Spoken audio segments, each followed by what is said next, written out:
하루 사이 40만 명에서 62만 명으로 폭증했습니다. 정부는 정점 구간이 길어질 수 있다고 시사했습니다. 대통령 집무실 이전 장소가 광화문 외교부청사와 용산 국방부청사 두 군데로 압축됐습니다. 인수위원들은 내일 현장을 방문합니다. 후쿠시마 앞바다에서 규모 7.4 강진이 발생했습니다.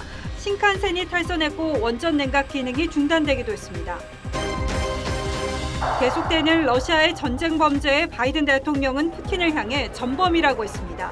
미국은 금리를 3년여 만에 0.25%포인트 인상하며 제로금리 시대를 마감했고 금융시장은 우크라이나 사태 등 불확실성 요인이 해소되고 있는 것으로 받아들이면서 반등했습니다. 지난해 결혼이 10% 가까이 감소하면서 사상 처음 20만 건 아래로 집계됐습니다. 여자가 연상인 부부는 5쌍 중 1쌍 수준으로 역대 최고였습니다. 대선 부실관리 책임으로 내부에서도 사퇴 압박이 이어진 노정희 선관위원장이 사퇴할 뜻이 없음을 분명히 했습니다.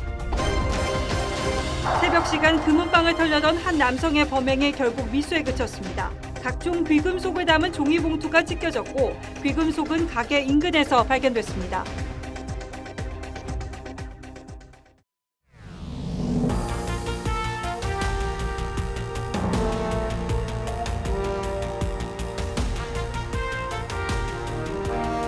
시청자 여러분 안녕하십니까? 뉴스9의 신동욱입니다.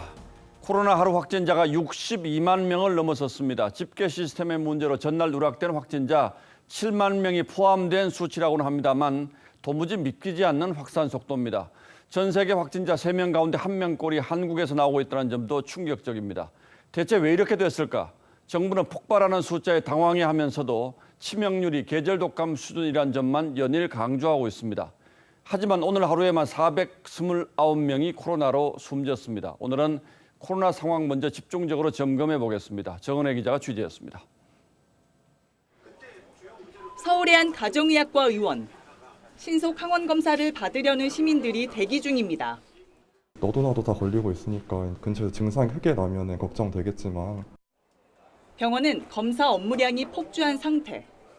남은 행정 업무 혹은 그 기록 업무를 마련하기 위해서 밤 11시까지 계시는 분들도 있습니다. 의료진이 확진돼 검사의 차질을 빚은 병원도 나옵니다. 저희가 아침에 9시부터 해가지고 밤에 한 10시까지 하는데 두세 명이 확진돼서 그냥 못하고 있어요.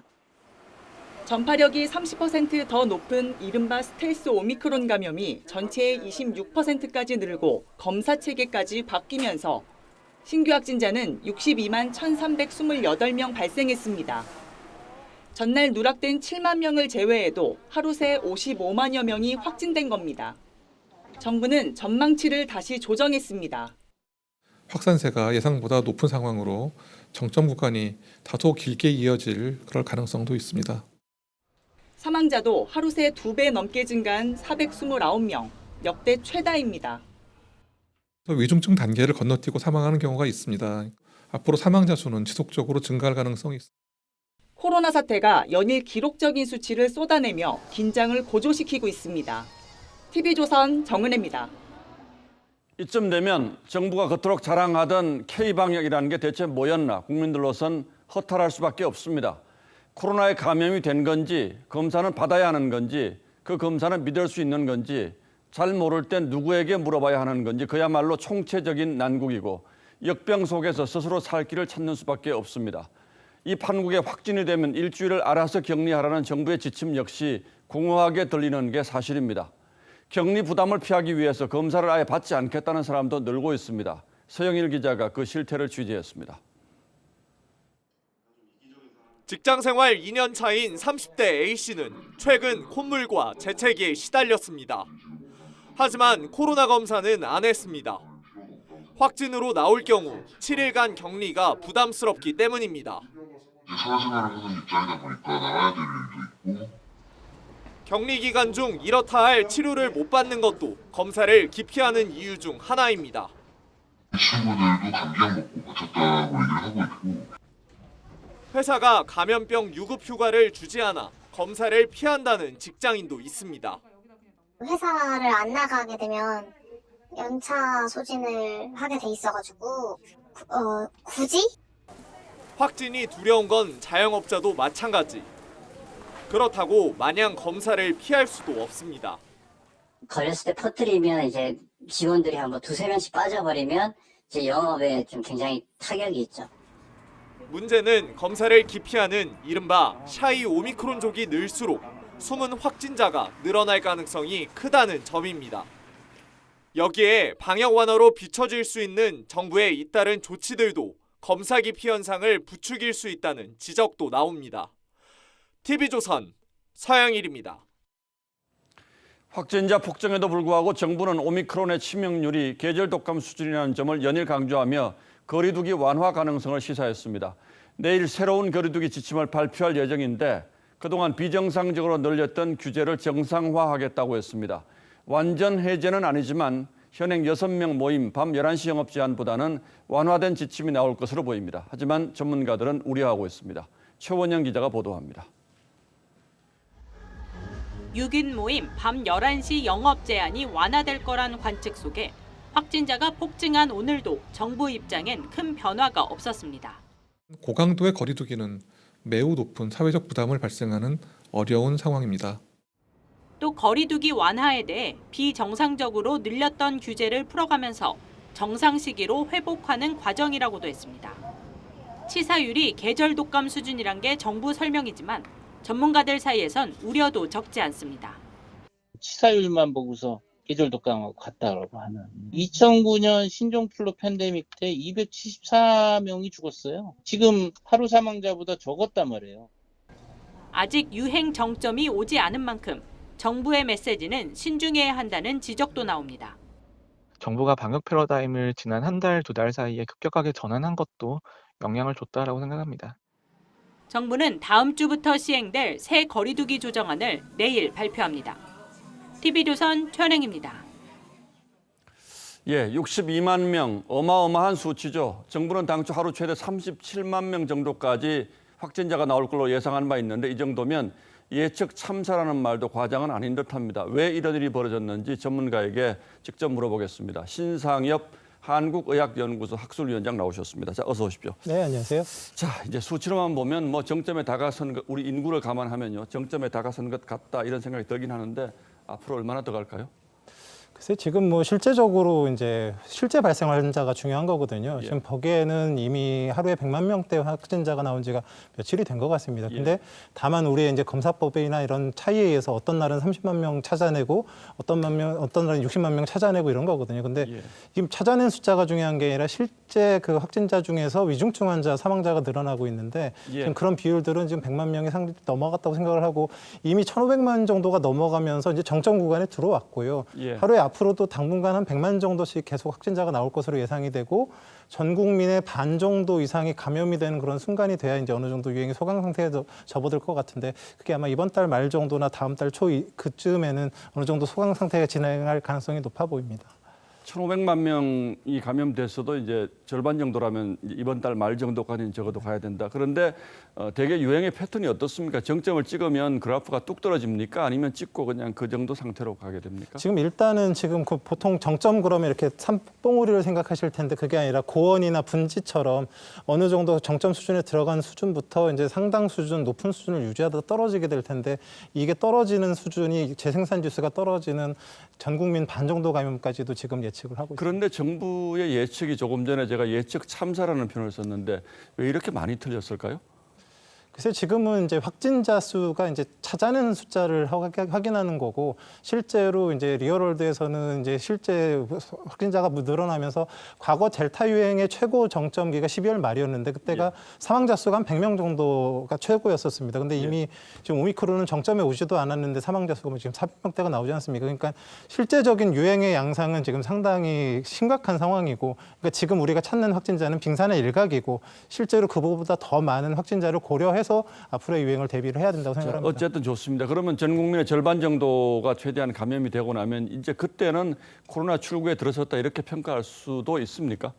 지금 이제 그 중요한 거는 앞으로 그러면 이 유행의 고점을 높이거나 유행의 정점을 길게 만드는 요소들이 있을 있을까에 대한 그런 부분들인데 이제 앞으로 이제 뭐 사회적 거리두기가 완화되거나 그리고 사회적 거리두기 일환이긴 한데 지금 대면 수업이 진행되고 있는데 이게 생각보다 영향이 상당히 큽니다. 예. 학생들 대면 수업이 계속되거나 또 하나는 지금 BA2라는 스텔스 오미크론이 유행을 하면서 일부 유럽 지역에서 다시 확진자 수가 늘어나는 양상을 보이고 있는데 국내 역시 늘어나고 있거든요. 이게 전파력이 높은 걸로 알려져 있어서 이런 BA2가 우세종이 되게 된다 그러면 정점이 좀 더 높아지고 그 유행 기간이 길어질 수도 있습니다. 또 다른 형태의 유행이 올 수 있다 이런 표현이신데 정부가 얘기하는 걸 보면 계절 독감과 치명률이 비슷하기 때문에 사망자 수가 늘어나는 것은 뭐 꼭 그런 건 아니겠습니다만 대수롭지 않다 이제 이런 뉘앙스의 발표들을 하는데 오늘 이제 429명이 돌아가셨잖아요. 이게 계절 독감으로 사망하시는 분도 뭐 이 정도 되니까 크게 특별한 건 아니다라는 얘기가 좀 설득력이 있습니까? 아니면 이건 좀 다른 측면에서 봐야 됩니까?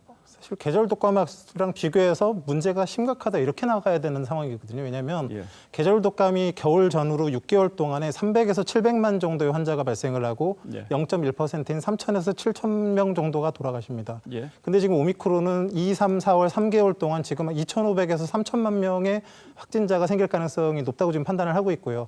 지금 치명률은 3차까지 접종한 분들이 독감이랑 비슷한 거지 고위험군이나 이런 분들은 상당히 높습니다. 그러면 그보다 훨씬 더 치명률이 높다라고 했을 때 수만 명의 지금 사망자가 예측이 되고 있는 상황입니다. 그러니까 독감하고 발생 규모나 이런 치명률에 있어서 비교하기가 좀 어려울 정도로 심각한 그런 상황이고 그런 심각한 상황이 실제 의료 현장에서는 의료 시스템 부하로 지금 나타나고 있는 상황이기 때문에 이런 부분들을 잘 고려를 해서 이제 사회 취약계층들을 보호해야 된다고 생각을 합니다. 자, 자영업자분들 굉장히 어려우시죠. 뭐 지금 2년 이상 벌써 진행이 됐기 때문에 물론 이제 자영업자들의 어려움은 저희가 감안을 합니다만 지금 어쨌든 거의 최정점에 와 있는데 내일 거리두기 완화하는 것이 좀 위험하다고 말씀하시는 분들이 많더군요. 그래서 이제 오미크론을 보는 두 가지 시선이 있습니다. 하나는 이제 50세 이하의 이제 사회 활동이 활발하고 또 자영업도 하시고 회사 다니고 이런 분들은 사실 백신 접종을 대부분 하셨고 지금 치명률이 거의 0에 가깝습니다. 그러니까 별로 위험하다고 느껴지지가 않고 생업을 하셔야 되니까 당연히 사회적 거리두기 완화를 바라실 거라고 생각을 합니다. 그 이상한 건 아닌데 문제는 지금 고령이거나 기저질환자거나 소아, 임산부 이런 사람들 같은 경우는 의료 시스템 부하로 인해서 병상을 찾기도 힘들고 치료를 받기가 어려운 그런 상황도 한 면에는 있거든요. 그럼 사회에서 정부 입장에서는 양쪽을 다 고려를 해서 이런 부분들을 이제 관리를 해야 되는 부분들이 있고 또 이제 이런 취약계층들을 또 보호하는 것들이 어찌 보면 사회의 책무기도 하기 때문에 이런 것까지도 고려를 해서 사회적 거리두기 수준은 만들어져야 된다. 지금 너무 많이 나오기 때문에 그런 부분들이 제대로 배려되지 못하고 있다는 우려가 있긴 한 거죠. 그렇죠. 지금 의료 시스템 부하가 워낙에 심각하니까 이런 분들이 제대로 보호받지 못하고 치료받지 못할 그런 상황들에 대한 우려가 있는 거죠. 예, 잘 알겠습니다. 오늘 말씀은 여기까지 듣겠습니다. 신상엽 한국의학연구소 학술위원장이었습니다. 자, 고맙습니다. 네, 고맙습니다. 예.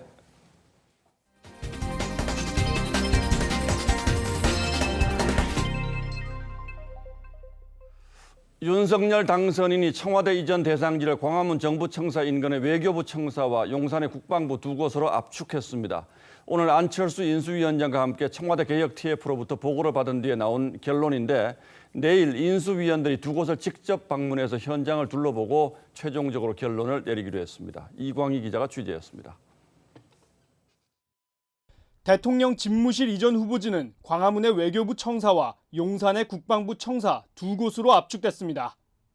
윤석열 당선인과 안철수 인수위원장은 청와대 개혁 TF와 1시간여 회의를 진행했지만 최종 결론은 내리지 못했습니다. 인수위는 내일 오후 2시 기획조정 외교안보분과위원들의 현장 점검 이후 이르면 이번 주말 청와대 이전 부지를 결정할 예정입니다. 당초 검토됐던 정부 서울청사는 경호와 보안 등을 이유로 제외됐습니다. 윤 당선인 측은 시민들의 출퇴근 환경 등 여러 제반 사항을 고려하고 있다고 밝혔습니다.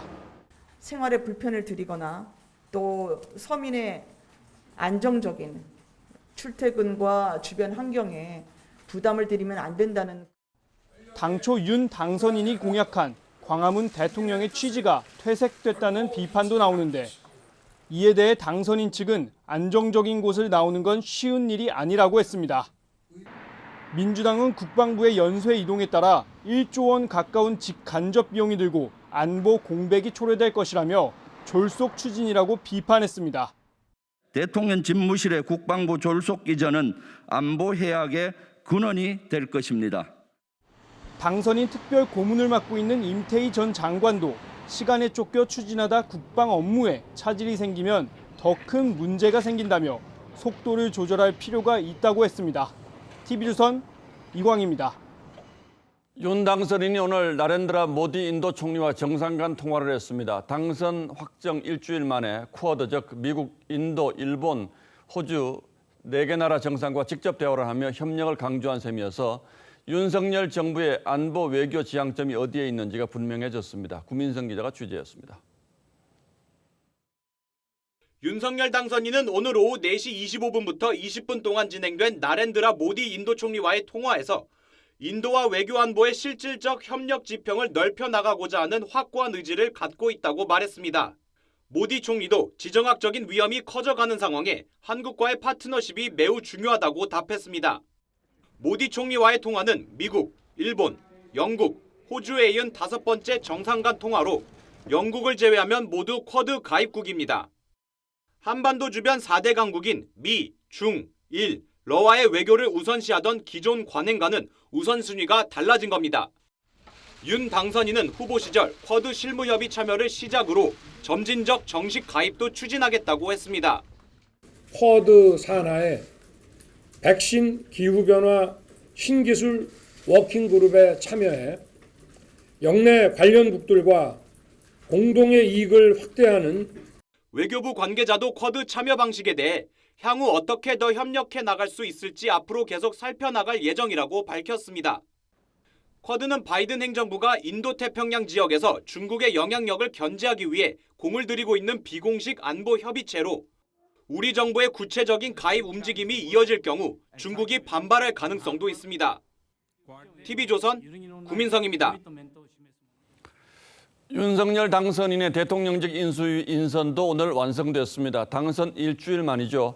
안철수 위원장이 추천한 인사가 위원회 3분의 1에 이르고 인수위 대변인도 안 위원장 측인 신용현 전 의원이 맡게 됐습니다. 더 자세한 내용은 윤재민 기자가 설명하겠습니다.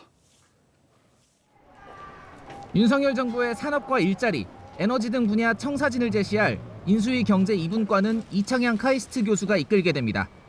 위원으로는 왕윤종 동덕여대 교수와 유흥환 전 SK혁신그룹장, 그리고 한국 최초 우주인에 도전했던 고산 에이틴벤처스 대표가 참여합니다. 과학기술교육분과는 박성중 의원이 간사를 맡았고 윤 당선인의 디지털 플랫폼 정부 공약을 총괄한 김창경 한양대 교수와 젊은 과학자로 두각을 보인 남기태 서울대 교수가 위원으로 임명됐습니다. 사회복지문화분과는 한국노총 출신인 이미자 의원이 간사로, 위원엔 연금개혁을 주장해온 안상훈 서울대 교수와 감염병 전문가인 백경란 성균관대 교수 등이 합류했습니다. 인수위 대변인엔 안철수 위원장 측근인 신용현 전 국민의당 의원이 임명됐습니다. 세계 최고 수준의 업적을 가지신 분들 중심으로 인사를 했습니다. 위원 24명 가운데 3분의 1인 8명이 안 위원장 측 추천이란 점에서 양측의 힘겨루기가 발생할 거란 우려도 나옵니다. 실제 국민의힘 내부에선 단일화 효과가 그리 크지도 않았는데 인수위부터 지분을 너무 많이 가져갔다는 목소리도 있습니다. 인수위는 내일 오전 현판식을 열고 본격 출범합니다. TV조선 윤재민입니다. 이번 인수위 구성을 보면 이명박 정부 인사들이 대거 발탁됐다는 점이 가장 큰 특징입니다. 윤 당선인 측은 전문성과 능력을 우선적으로 고려했다고 설명했고 민주당에선 MB정부 2기라는 비판을 쏟아냈습니다. 여성과 청년이 잘 보이지 않는다는 지적도 나왔습니다. 홍현주 기자가 인수위 구성을 둘러싼 논란들을 정리하겠습니다. 이명박 정부 청와대나 주요 부처에서 근무한 경력이 있는 인사는 인수위원 24명 가운데 7명입니다. 윤 당선인이 정치 초년생이고 자기 계파가 없다는 점이 반영됐다는 분석입니다. 하지만 민주당에서는 윤핵관으로 거론되는 인물의 상당수가 친 이명박계 정치인이라는 점과 무관치 않다며 지난 보수 정권 인사의 재규 합의라고 비판했습니다. 자칫 잘못하다간 MB정부 진짜 2기가 되는 것 아닌가 그런 걱정도 하고 있습니다. 민주당은 외교안보분과 김태효 위원에 대해 과거 한반도 유사시 자위대 구조 활동을 허용해야 한다는 취지의 논문을 쓴 사람이라고, 최상목 경제1분과 간사는 미르재단의 대기업 출연을 압박한 인물로 지목됐다고 비판했습니다. 이에 대해 당선인 측은 전문성을 고려한 인사라고 했지만 축적된 경험을 토대로 해서 전문성을 갖고 있는 말씀드린 실수하지 않는 아마추어가 아닌 인재를 구하고 국민의힘 내부에서도 MB정부에 몸담은 사람만 전문성이 있는 거냐는 비판이 나옵니다. 인수위원 24명 중 여성은 4명뿐이고 절반 이상이 서울대 출신이어서 다양성이 부족하다는 지적도 나옵니다.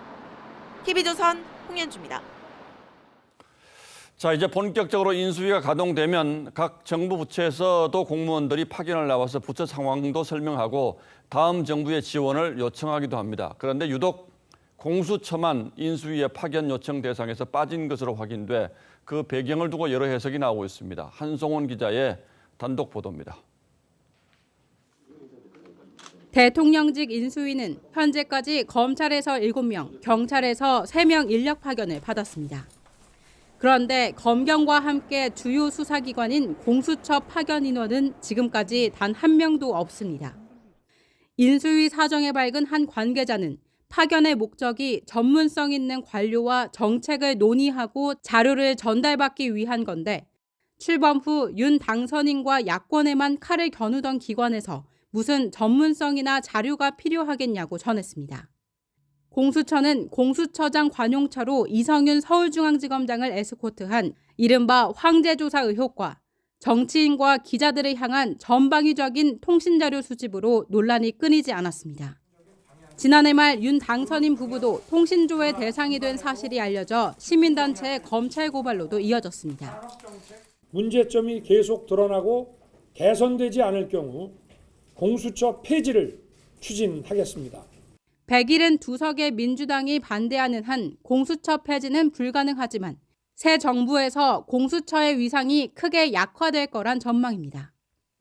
인수위 정무사법행정분과의 이용호 간사는 검찰개혁 취지와 별개로 기대에 부응하지 못한 공수처는 없애거나 보완해야 한다고 했습니다. TV조선 한송환입니다. 광화문 시대를 열겠다고 공약한 윤 당선인이 공약 준수와 현실적인 여건 사이에서 고민이 많은 것 같습니다. 광화문 청사에서 용산 국방부로 다시 외교부 청사안이 나왔는데 결론을 못 내리고 있는 이유가 뭔지 취재기자에게 직접 물어보도록 하겠습니다. 자, 박경준 기자 어서 오십시오. 자, 용산으로 사실상 결정됐다 이런 보도도 저희가 해드렸는데 아직도 결론을 못 내렸어요. 그럼에도 불구하고 용산 국방부 청사가 제일 유력합니까? 네, 이 건을 이제 주도하고 있는 청와대 개혁 TF가 강하게 밀고 있는 곳이 바로 이 용산 국방부 청사입니다. 예. 정부 종합청사와 달리 경호가 용이하고 유사시 벙커 등 지휘 통제 시스템이 완비돼 있어서 이전 비용이 크게 줄어든다는 겁니다.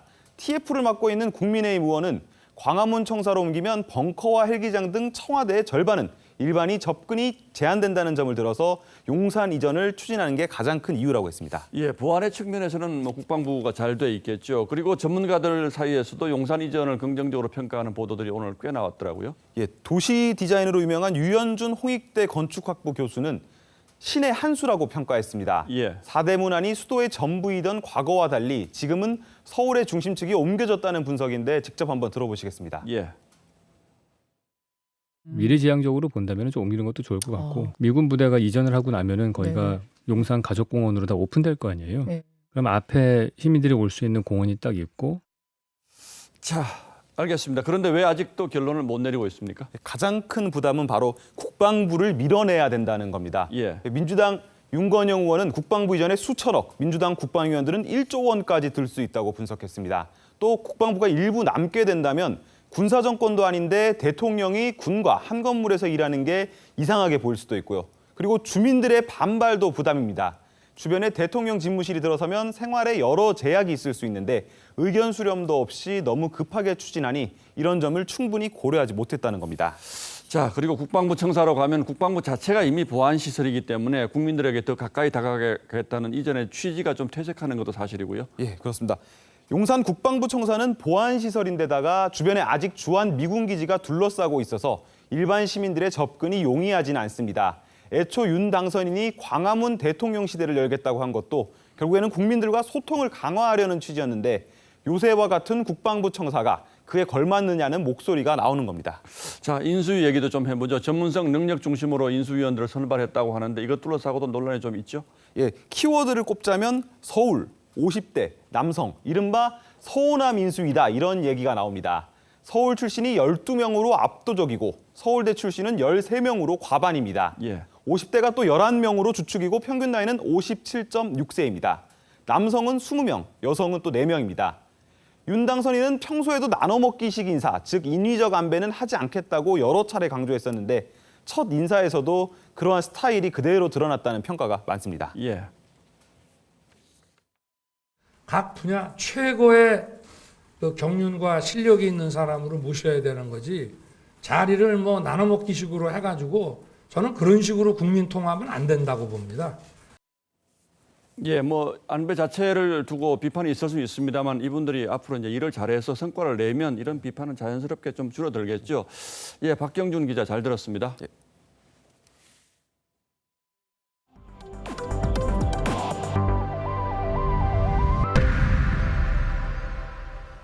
일본 후쿠시마 앞바다에서 규모 7.4 강진이 발생했습니다.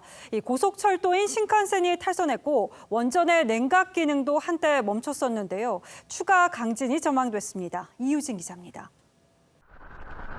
시내를 비추는 카메라가 심하게 흔들립니다. 센다이 공항은 순식간에 어둠에 휩싸였습니다. 선반에서 물건들이 와장창 떨어지고 사람들은 소리를 지릅니다. 어젯밤 11시 36분 후쿠시마 앞바다에서 지진이 났습니다. 규모 7.4의 강진입니다. 동일본 대지진 피해 지역인 도호쿠는 물론 도쿄 심지어 오사카에서도 흔들림이 관측됐습니다. 수도권의 정전 피해만 200만 건이 넘습니다. 신칸센은 탈선했고 도로 곳곳이 갈라졌습니다. その後にもう一度商品にセットをしますので、1ヶ月ぐらいかかるので。 1m의 쓰나미주의보가 발령돼 해안가 주민들은 급히 대피했습니다. 후쿠시마 제2원전 원자로의 사용 후 연료를 냉각시키는 기능도 멈췄다가 7시간 반 만에 복구됐습니다. 제1원전의 오염수 보관 탱크도 제자리를 벗어났습니다. 오염수가 새진 않았지만 하마터면 초대형 사고로 이어질 뻔했습니다. 후쿠시마第一原発、福島第二原発及び女川原発は現時点でプラントのデータに異常はないとの報告を受けております。 일본 기상청은 일주일 안에 비슷한 규모의 강진이 또 올 수 있다고 경고했습니다. TV조선 이유진입니다. 러시아군의 만행은 어디까지일까요? 무고한 우크라이나 시민을 향해서 총구를 겨누는 일이 때와 장소를 가리지 않고 있습니다. 어린이 대피소까지 폭격했습니다. 바이든 대통령은 푸틴을 향해서 전범이라고 비난했습니다. 최우정 기자입니다. 건물 앞뒤에 어린이들이란 단어가 크게 적혀 있습니다. 폭격해선 안 된다는 의미인데 러시아군은 이에 아랑곳하지 않고 폭격했습니다. 건물 벽과 지붕이 완전히 무너져 큰 피해가 우려됩니다.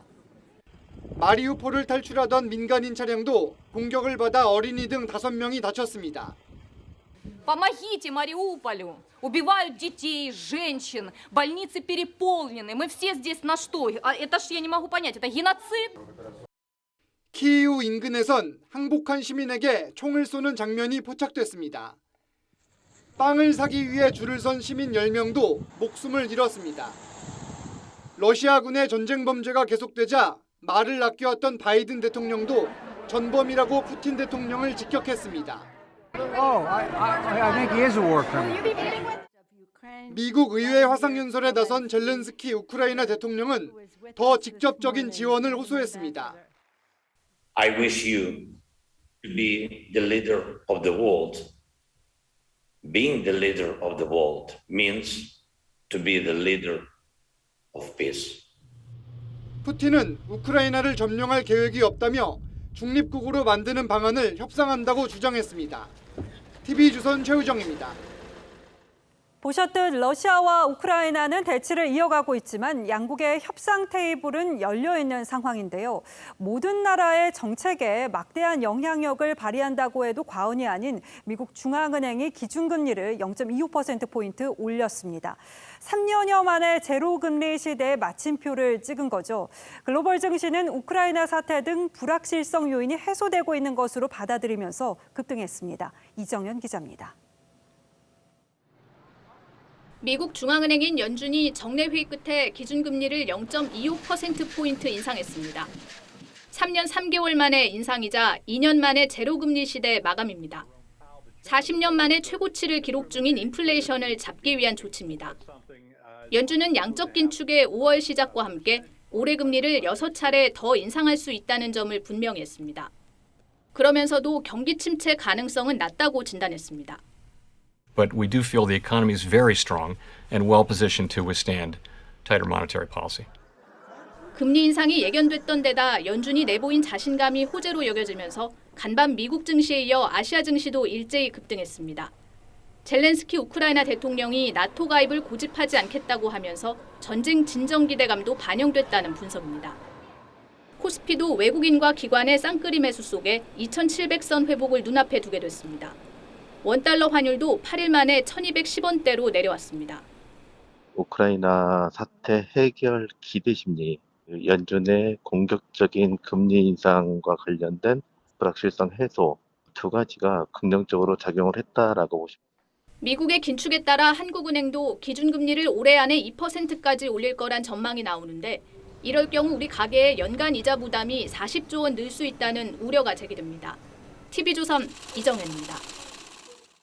한 주택에서 거동이 불편한 일가족 4명이 화재로 숨졌습니다. 불은 이 집에 살던 70대 남성이 지른 것으로 추정되는데 남성의 처남 3명도 화마를 피하지 못했습니다. 박건우 기자가 취재했습니다. 한 여성이 주택에서 골목길로 급하게 뛰쳐나옵니다.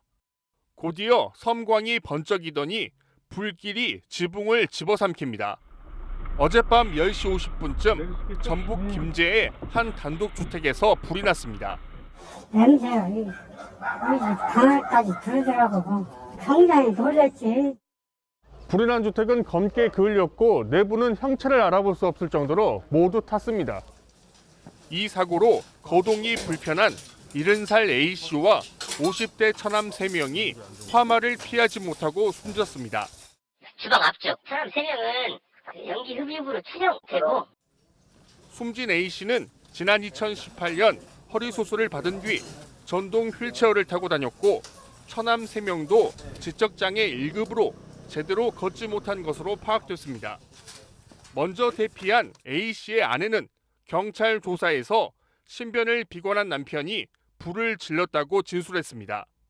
배우자가 이제 당일날하고 전에 그 시발레 피트병 사가지고 감초용을 봤다 하니까 그 방에서 있는데 평소에 나와봤다고 했는데 경찰은 화재 현장에서 인화성 물질이 발견되고 A씨가 평소 극단적 선택을 암시하는 말을 했다는 아내의 진술을 토대로 방화로 인한 화재였는지 조사하고 있습니다. TV조선 박건우입니다. 트럭 운전사가 번호판을 가린 채 운행하다가 경찰 단속에 적발됐습니다. 운전사는 필사적으로 도망쳤지만 결국 붙잡혔는데요. 사기범으로 지명 수배 중이었습니다. 윤서아 기자가 취재했습니다. 중년 남성이 골목 안으로 황급히 뛰어들어옵니다. 헬멧 쓴 경찰이 뒤따라와 잠시 몸싸움을 하더니 다리 걸기로 바닥에 넘어뜨려 제압합니다. 넘어진 사람은 무면허로 트럭 운전을 하던 A씨. 서울 도심에서 번호판을 가린 트럭이 달린다는 신고에 교통경찰이 출동했고 단속 경찰을 본 A씨가 트럭을 도로에 세운 채 달아나다 붙잡힌 겁니다. 이곳 막다른 골목까지 필사적으로 도주했던 A씨는 경찰 조사 결과 사기 혐의 지명수배자였고 운전면허도 없던 상태였습니다. A씨는 몸싸움을 하며 버텼지만 교통경찰의 다리 걸기에 그대로 쓰러져 제압당했습니다.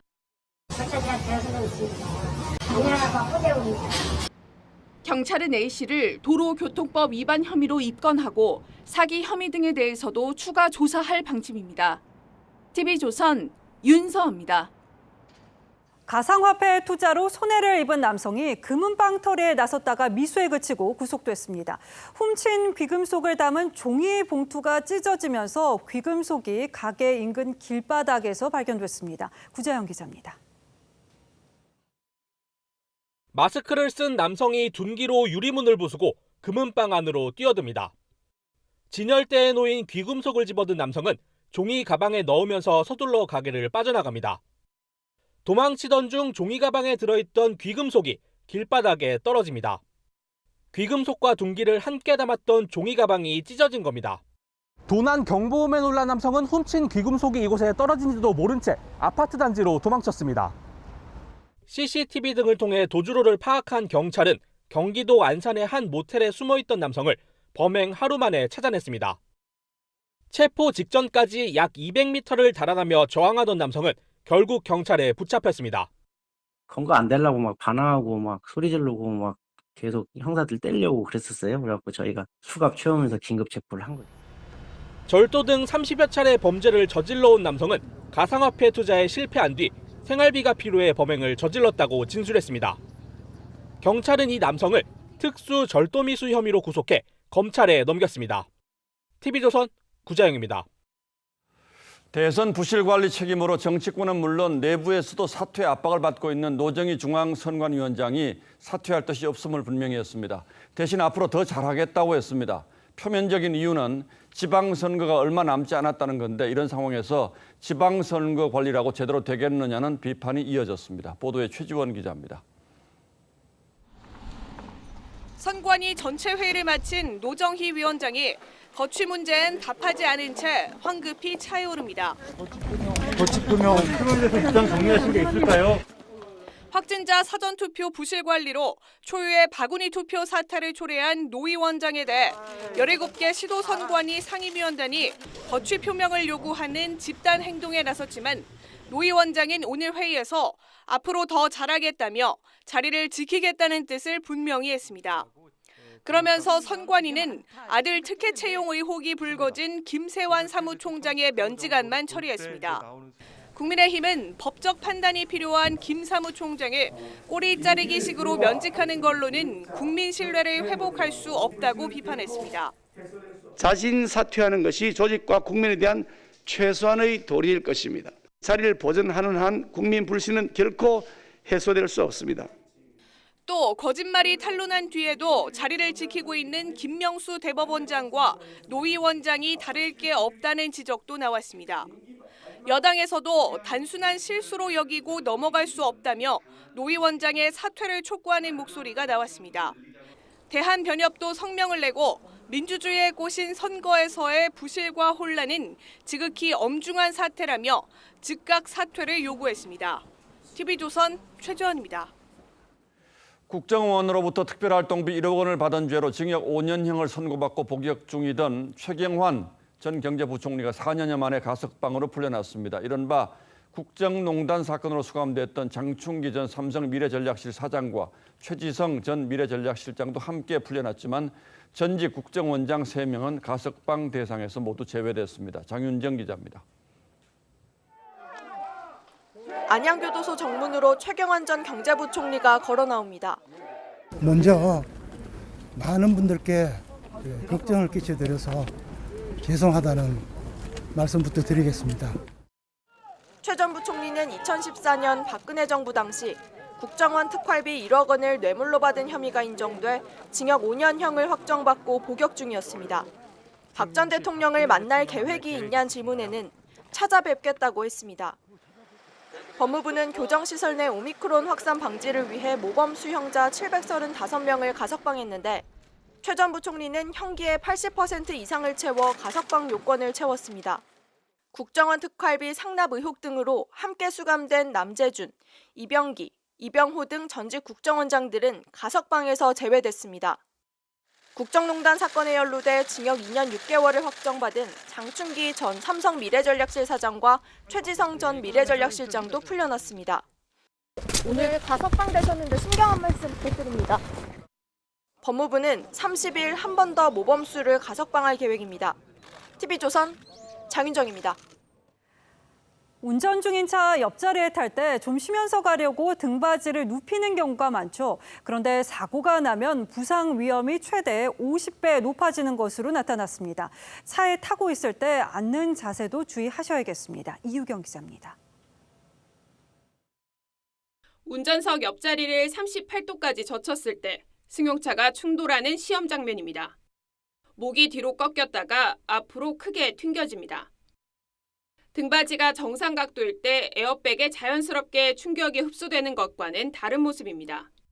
한국소비자원과 보험개발원이 시속 56km로 달리는 승용차로 충돌 시험을 한 결과 등받이를 젖혔을 때 신체 부위에 미치는 충격량 등이 정상일 때보다 머리와 목, 무릎 등 신체 거의 모든 부위에서 높게 나타났습니다. 이를 바탕으로 신체 상해 위험도 분석했습니다. 등받이를 뒤로 젖힌 상태에서 사고가 나면 목을 다칠 위험이 50배 높아집니다. 두개골이 골절되거나 하루 동안 의식불명의 가능성도 정상 각도에서는 0.3%였지만 등받이를 젖혔을 땐 8%, 최대 26.7배까지 커졌습니다.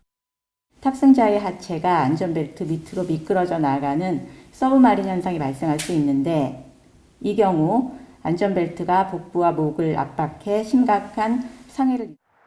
시민들은 안전벨트만 매도 안전할 줄 알았다고 말합니다. 장기간 갈 때는 그렇게 많이 편하게 하죠. 벨트를 하다 보면은 그런 것을 많이 생각하지 않을 때가 많죠. 소비자원은 운전자와 동승자에게 올바른 자세로 앉아 운전할 것을 당부했습니다.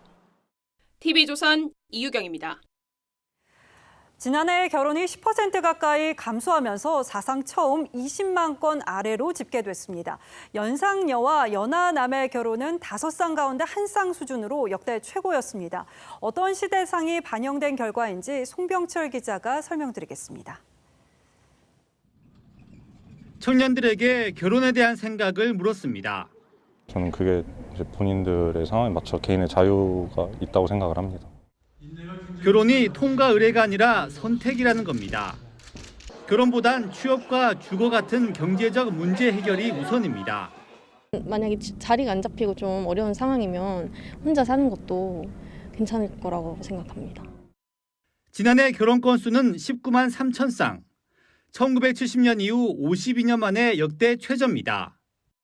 문제는 가파른 감소 속도입니다. 30만 쌍 밑으로 내려오는 데는 19년이 걸렸지만 20만 쌍 아래로 내려앉은 데는 5년밖에 안 걸렸습니다. 결혼 절벽이 가팔라지면 저출산과 인구 초고령화도 심각해질 수밖에 없습니다. 지난해엔 코로나19도 영향을 미쳤습니다. 결혼에 대한 가치관이 좀 달라졌다는 점, 그리고 20년과 21년에는 코로나19 영향으로 결혼을 연기하거나 배우자 연령에 대한 고정관념이 사라지면서 지난해 결혼한 부부 중 연상녀, 연하남의 비중은 19.2%로 증가했습니다.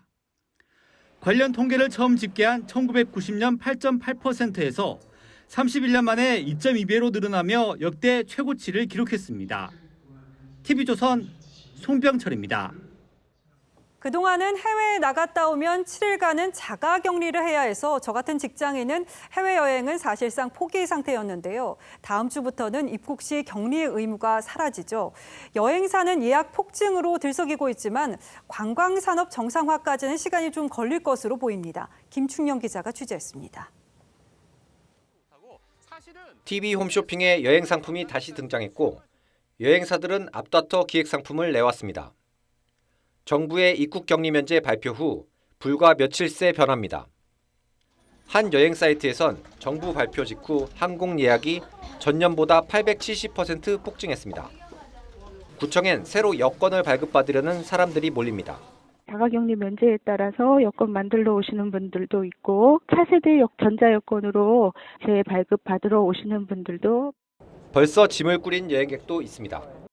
하와이로 여행 가기로 했습니다. 원래대로라면 일주일 동안 격리를 해야 돼서 사람도 못 만나고 할 텐데 이제 그런 격리가 없어져가지고 영국, 뉴질랜드, 베트남 등 여러 나라들이 함께 빗장을 풀고 있어 여행객들의 기대감이 큽니다.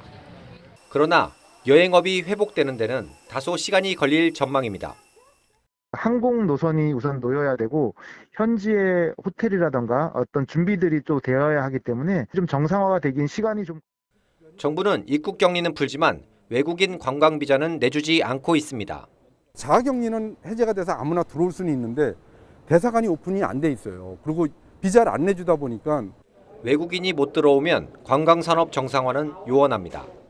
이번 격리 면제 조치가 실제 여행 수요 증가로 이어질 수 있을지 주목됩니다. TV조선 김충영입니다.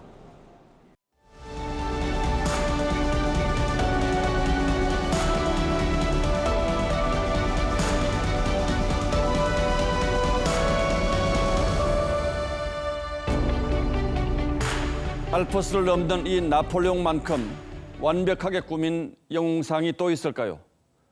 나폴레옹의 궁정화가 다비드의 솜씨입니다. 그런데 실제로 나폴레옹이 탔던 것은 말이 아니라 노새였습니다. 반세기 뒤 이 사실주의 작품에서 나폴레옹은 초라한 노새 맥없이 앉아 알프스의 목동이 이끄는 대로 갑니다.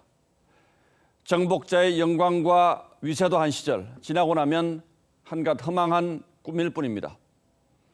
로마에서는 개선 장군이 시가 행진을 할 때 노예들을 시켜 죽음을 기억하라는 메멘토 모리를 외치게 했습니다. 승리했다고 우쭐대지 말고 겸허하게 행동하라는 깨우침이었습니다.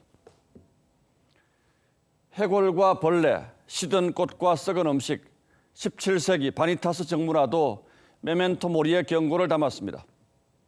그중 하나, 노인이 저녁상 앞에서 은총에 감사하는 그림입니다. 그런데 고양이가 주인 몰래 이렇게 식탁 볼을 끌어당기고 있습니다. 정성껏 차린 성찬을 맛보기도 전에 난장판이 될 순간이죠. 윤석열 당선인의 실세 측근들에게서 혀가 부르는 화, 설화가 잇따르고 있습니다. 대표적인 것이 임기 말 사면과 인사에 관한 권성동 의원의 발언입니다. 권 의원은 대통령의 최측근 김경수 전 지사를 동시에 사면하려고 이명박 전 대통령 사면을 남겨두었다고 했습니다.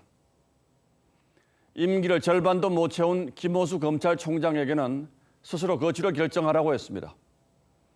김 총장이 추미애 법무장관 아래서 차관으로 일한 일에 행적을 놓고 논란이 많은 건 사실입니다. 그렇다고 해도 섣부르고 경박하게 위세를 부리는 점령군 행세가 아닐 수 없습니다. 당장 인사와 사면은 대통령과 당선인의 첫 회동이 무산된 중요한 쟁점으로 떠올랐습니다. 대통령의 인사권과 사면권에 왈가왈부하지 말라는 국민소통수석의 언급이 청와대 분위기를 대변합니다. 울고 싶은데 뺨 때려준 셈이 된 거죠. 그러나 적어도 인사만큼은 신구 권력이 협의하는 것이 순리고 정도일 겁니다. 문재인 대통령만 해도 황교안 대통령 권한대행의 공공기관장 인사 방침을 임기 말 본성 알박기라고 비판한 바 있습니다. 노무현 대통령도 이명박 당선인과 협의해 경찰청장을 임명한 예가 있죠. 당시 청와대 역시 새 정부 출범 전 임기가 끝나는 인사는 인수위의 의견을 따르겠다고 했습니다. 그런데 문재인 정부가 청와대를 나가는 순간까지 인사권을 챙기겠다고 나서는 모습에 국민들은 또다시 내로남불의 악몽을 떠올립니다. 이 말에 동의하시기가 어렵다면 과거 스스로 했던 말을 다시 한번 찾아보시기 바랍니다. 권력을 내어주는 쪽도 새로 권력을 잡은 쪽도 그 권력이 국민에게서 나왔다는 사실을 자꾸 잊는 것 같아 안타깝습니다. 3월 17일 앵커의 시선은 메멘토 모리, 죽음을 기억하라 였습니다.